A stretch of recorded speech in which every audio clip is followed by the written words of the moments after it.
আল্লাহর নবীর হাদিসকে অস্বীকার করা এটা নবীজিকে অবমাননার নামান্তর। কাজেই শিক্ষা প্রণয়ন, শিক্ষা সিলেবাস প্রণয়ন কমিটিতে আল্লাহর নবীর হাদিসকে অস্বীকারী দুষ্কৃতিকারীকে ইসলামী স্কলার হিসেবে দেখিয়ে জনগণকে ধোঁকাবাজি ভাওতাবাজি করার যে তৎপরতা শিক্ষা মন্ত্রণালয় থেকে করা হচ্ছে, আমরা তার তীব্র নিন্দা জানাই। এরপরেও যদি সেই বিতর্কিত ব্যক্তিকে সেখান থেকে বাদ না দেওয়া হয়, হেফাজতে ইসলাম কঠোর কর্মসূচি গ্রহণ করতে বাধ্য হবে।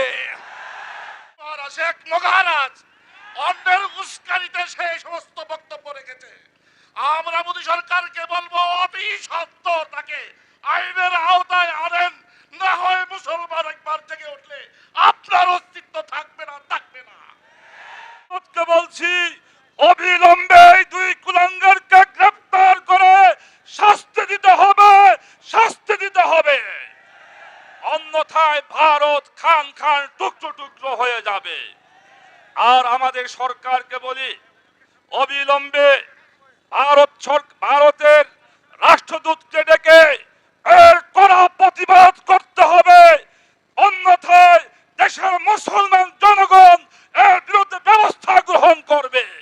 হেফাজতে ইসলাম বাংলাদেশ ঢাকা মহানগর কর্তৃক আয়োজিত নবীজিকে কটূক্তির বিরুদ্ধে প্রতিবাদের আয়োজিত আজকের এই বিক্ষোভ সমাবেশ মিছিল পূর্ববর্তী সমাবেশে উপস্থিত সংগ্রামী হেফাজতের মহাসচিব, কেন্দ্রীয় নেতৃবৃন্দ, সমবেত নবীপ্রেমিক বিক্ষুব্ধ তৌহিদি জনতা, আমাদের মহাসচিব সাহেব, অন্যান্য কেন্দ্রীয় নেতৃবৃন্দ আমাদের মূল বক্তব্য দিয়েছেন।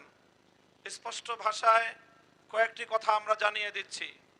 রামগিরি মহারাজ, নীতিশ নারায়ণ সহ যারা আল্লাহর নবীর বিরুদ্ধে কটূক্তি করেছে এবং তাদের সমর্থন জুগিয়েছে, তাদের বিরুদ্ধে ভারত সরকার যদি কোনো পদক্ষেপ গ্রহণ না করে, আমাদের বাংলাদেশ সরকারের প্রতি আমাদের সুস্পষ্ট দাবি থাকবে ভারতীয় রাষ্ট্রদূতকে তলব করে তাকে স্পষ্ট প্রতিবাদ জানাতে, এরপরেও যদি কাজ না হয় প্রয়োজনে রাষ্ট্রদূতকে বহিষ্কার করতে, তারপরেও যদি কাজ না হয় প্রয়োজনে ভারতের সঙ্গে আমাদের কূটনৈতিক সম্পর্ক ছিন্ন করার আমরা আহ্বান জানাবো।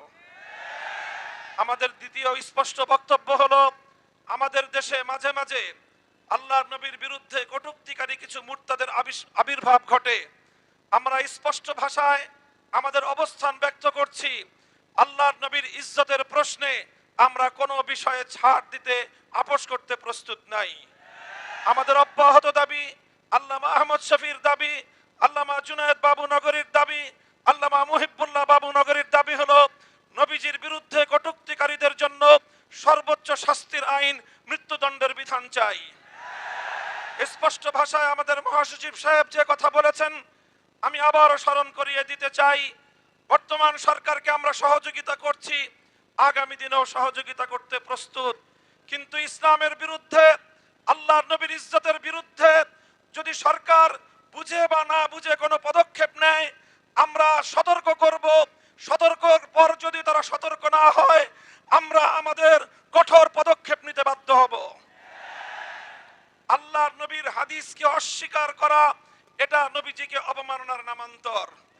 কাজেই শিক্ষা প্রণয়ন, শিক্ষা সিলেবাস প্রণয়ন কমিটিতে আল্লাহর নবীর হাদিসকে অস্বীকারী দুষ্কৃতিকারীকে ইসলামী স্কলার হিসেবে দেখিয়ে জনগণকে ধোঁকাবাজি ভাওতাবাজি করার যে তৎপরতা শিক্ষা মন্ত্রণালয় থেকে করা হচ্ছে, আমরা তার তীব্র নিন্দা জানাই। এরপরেও যদি সেই বিতর্কিত ব্যক্তিকে সেখান থেকে বাদ না দেওয়া হয়, হেফাজতে ইসলাম কঠোর কর্মসূচি গ্রহণ করতে বাধ্য হবে। এদেশে একটা অভিশপ্ত দল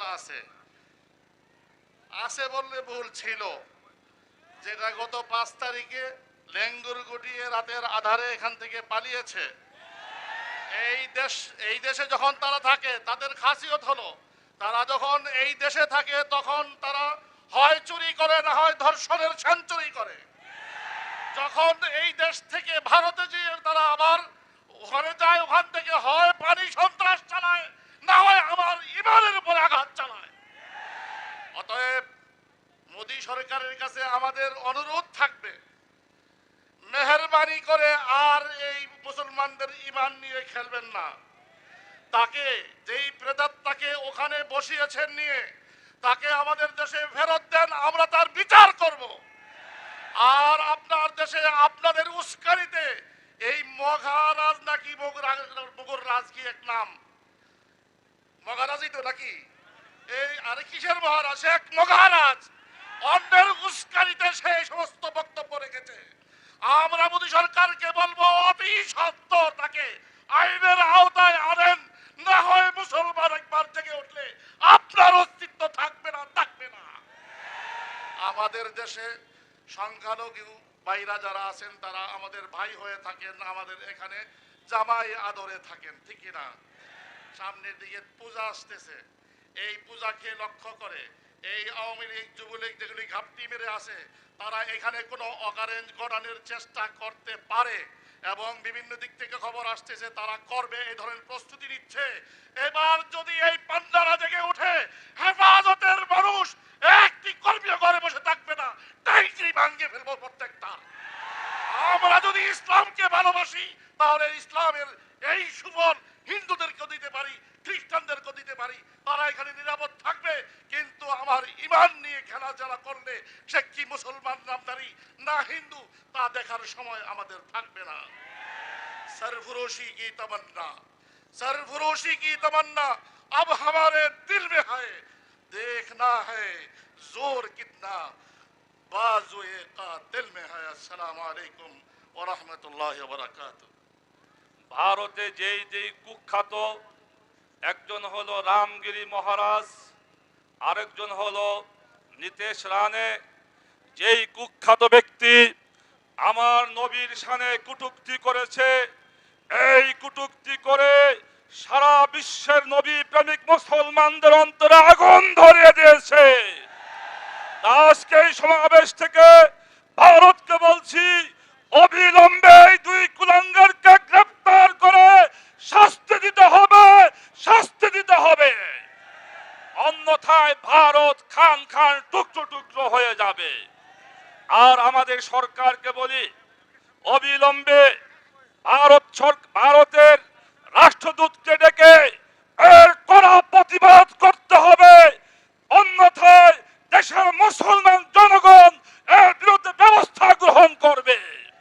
সর্বশেষ কথা, ভারতকে আবারও বলি, তোমাদের স্বার্থেই এই কুলাঙ্গারদের গ্রেফতার করে শাস্তি দিতে হবে, অন্যথায় সারা বিশ্বের মুসলমান যদি ভারতের দিকে রওনা হয়, ভারত টুকরা টুকরা খান খান হয়ে যাবে। আমাদের বনেও বাঘ আছে इंशाअल्लाह। इस्लाम की शेरों को मत छेड़ना तुम वरना, इस्लाम की शेरों को मत छेड़ना तुम वरना, नाराए तकबीर से दुनिया को हिला देंगे। अस्सलाम वालेकुम। ইতিমধ্যেই জেনেছেন যে ভারতের এক কুলাঙ্গার মহাপাপী রামগিরি রাজা, সে ইসলামের আমাদের প্রিয় নবী হযরত মুহাম্মদ সাল্লাল্লাহু আলাইহি সাল্লামের উপর কটূক্তি করেছে। আমি মনে করি এটা কোনো বিচ্ছিন্ন ঘটনা নয়, বরং মুসলমানের দুশমন, ইসলামের দুশমন মোদি, কসাই মোদি এর পিছনে কলকাঠি নাড়ছে। সে মাঝে মাঝেই এই রকম কিছু মানুষকে লেলিয়ে দেয় যারা ইসলাম এবং মুসলমানদেরকে খেপিয়ে তোলার চেষ্টা করে। প্রথমত মোদিকে থামতে হবে, মোদিকে থামাতে হবে।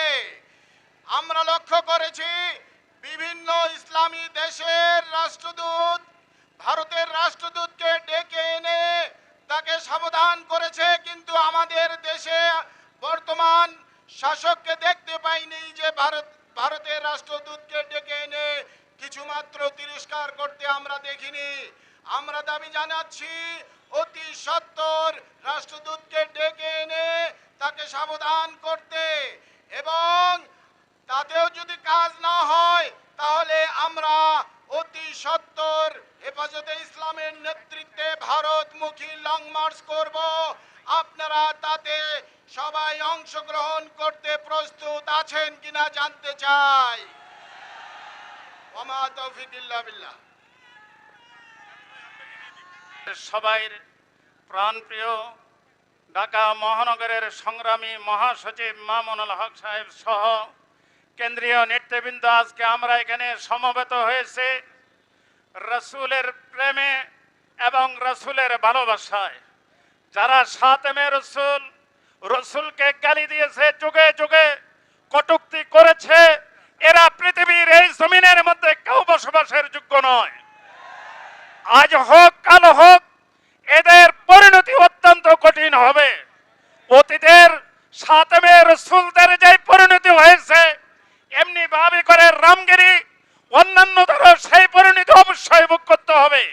আমি একটা কথা বলেই আমার বক্তব্য শেষ করছি। বর্তমান অন্তর্বর্তী সরকারের কাছে জোর দাবি জানাচ্ছে, অনতিবিলম্বে ভারতের রাষ্ট্রদূতকে ডেকে এনে কড়া প্রতিবাদ করতে হবে বাংলাদেশের পক্ষ থেকে। অন্যথায় আমাদের নেতৃবৃন্দ যেই কোনো কর্মসূচি দেবে, আমরা সেই কর্মসূচিতে ইনশাআল্লাহ যোগ দিয়ে এবং আমরা রসুলের প্রেমের কি করব বইয়ের প্রকাশ ঘটাবো ইনশাআল্লাহ।